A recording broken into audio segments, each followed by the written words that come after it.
Alright, today we are going to be installing this horn button retainer.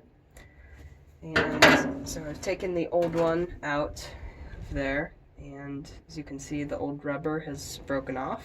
And so we are going to replace it with this new one that's a combination of stainless steel and 3D printed plastic.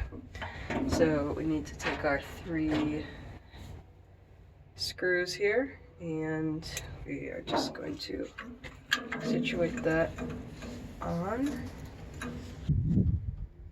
Alright, now that we have put in these 3 screws, I'm going to take this horn button and I'm going to twist it on there. So you should be able to see that one of these 3D printed pieces has more radiuses on it than the others, and that is to go in here. So you're going to need to put it there and twist it so that that goes inside.